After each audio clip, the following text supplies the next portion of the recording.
Hi friends, ఈరోజు మన video ఏంటంటే మంచిగా పిల్లలు పెద్దోళ్ళు అందరు ఇష్టపడే నూడిల్స్, ఎగ్ నూడిల్స్ అన్నమాట.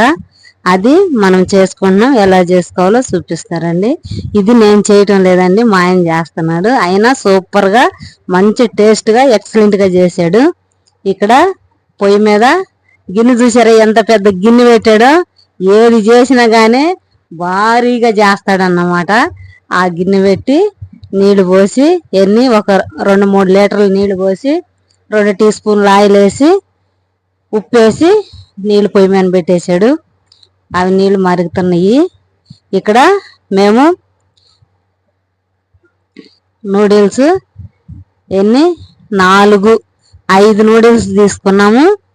ఈ నూడిల్స్ చేసేసుకొని మంచిగా ఉడికిచ్చాడు అన్నమాట. ఉడికిచ్చి ఇదంతా బాగా ఉడకాలి. కానీ చాలా బాగా చేస్తాడు. అసలు చాలా బాగా చేస్తాడు కాదు, ఆ రోజు ఎగ్ నూడిల్స్ చాలా బాగుంది. మంచి టేస్ట్ ఉన్నది, బాగుంది. ఇప్పుడు మనకి నూడిల్స్ ఉడుకుతున్నాయి. ఇప్పుడు ఒక గ్లాసులో 4 ఎగ్గులు కొట్టేసి మొత్తం చిలకొట్టాడు. పక్కన బాండీ పెట్టేసి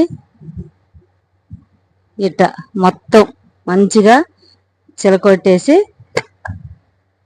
దాంట్లో పోసేసాడు అన్నమాట. బాగా మంచిగా పొంగింది, చాలా బాగుంది. కానీ చిన్నది పెట్టాడు, అంటే చేసేదేమో భారీగా చేశాడు.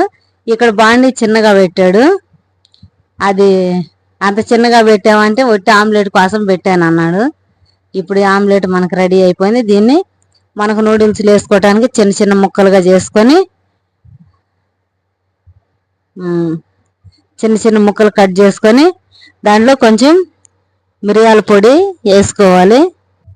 ఇదంతా చిన్న ముక్కలు చేసేసి మొత్తం ఒక గిన్నెలోకి తీసి పక్కన పెట్టేసి అదే బాండీలో మళ్ళీ ఒక 4 టీ స్పూన్లు ఆయిల్ వేసి 2 ఉల్లిగడ్డలు సన్నగా కట్ చేసి 2 క్యారెట్లు 4 పచ్చిమిరపకాయలు ఇవన్నీ వేసుకోవాలి.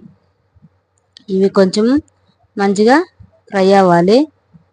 తర్వాత కొద్దిగా ఫ్రై అయినాక క్యాబేజీ వేసుకోవాలి. క్యాబేజీ ఒక గెడ్డల నుంచి సగం కట్ చేసుకొని వేసుకోవాలి. ఇవన్నీ మంచిగా మగ్గించుకోవాలన్నమాట. ఈ విధంగా ఇప్పుడు నూడిల్స్ శుభ్రంగా నీళ్ళొంచేసి తీసుకొచ్చి మన ఆయిల్ వేసి మంచిగా దాన్ని అతుక్కోకుండా ఆయిల్ వేసి మంచిగా కలిపి పక్కన పెట్టేసుకోవాలి. ఇప్పుడు ఆ బాండీ సరిపోలేదని ఇంకా పెద్ద గిన్నె పెట్టేసి అది దీంట్లోకి మార్చేసాం. ఇప్పుడు ఇదైతే మంచిగా పెద్దగా ఉన్నది గిన్నె, బాగుంటుందని నేను చెప్పానని దీంట్లోకి మార్చాము. ఇప్పుడు 1 టీ స్పూన్ ఉప్పు వేసుకొని ఇవన్నీ బాగా మగ్గించుకోవాలి. అంత మగ్గాల్సిన అవసరం లేదు. ఇప్పుడు మనం ముందు ఏదైతే ఎగ్గు ముక్కలు చేసి పక్కన పెట్టేసుకున్నామో అది వేసుకోవాలి. వేసుకొని మంచిగా కలుపుకోవాలి. కలుపుకొని ఇప్పుడు మనం నూడిల్స్ వేసుకోవాలి. నూడిల్స్ వేసుకొని మంచిగా కలుపుకోవాలి. దీన్ని ఇది మొత్తం ఈ కూరగాయ ముక్కలన్నీ కలిసిందాక కలుపుకోవాలి. కలుపుకొని పిల్లలు కూడా చాలా బాగా తింటారు. బయటికి వెళ్తారు కదా నూడిల్స్ కోసం, అదేదో మనం ఇట్లా చేసామనుకో ఎగ్ నూడిల్స్ అని ఇట్లా చేసామంటే పిల్లలు ఇంట్లోనే తింటారు, చాలా బాగుండిద్ది కూడా. ఈ విధంగా కలుపుకున్నాక 1 టీ స్పూన్ ఉప్పు, కారం 2 టీ స్పూన్లు కారం, ఇక దీంట్లో ఇక మసాలాలన్నీ గరం మసాలా, చికెన్ మసాలా, మన నూడిల్స్ మసాలా ఇవన్నీ వేసుకొని ఇక్కడ దీంట్లో వచ్చినాయి. ఇవన్నీ వేసి మంచిగా కలిపేసాడు అన్నమాట. చూసారు ఎట కలుపుతున్నాడా, అంత బాగా కలిపాడు. మంచి వాసన కూడా వస్తుంది మాకు. ఉప్పు సరిపోతే 1 టీ స్పూన్ ఉప్పు వేసాడు. గరం మసాలా ఇవన్నీ మసాలాలన్నీ వేసాడు అన్నమాట. ఇప్పుడు ఇదంతా కలిపినాక ఇప్పుడు మంచిగా కలిసిందండి. దీంట్లో కొత్తిమీర, పుదీనా ఇవన్నీ వేసి కలుపుకున్నాక మన సోయా సాస్ వేసి కలుపుకోవాలి.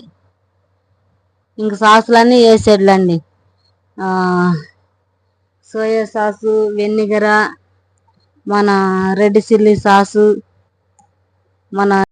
ఇవన్నీ వేసుకొని మంచిగా కలుపుకోవాలి. కలుపుకున్నాక మనకి మంచిగా నూడిల్స్ అయితే చాలా బాగా వచ్చింది. మంచి రెడీ అయిపోయిందండి. మనం వేరే ప్లేట్లోకి సర్వ్ చేసుకున్నాం. చాలా బాగున్నది.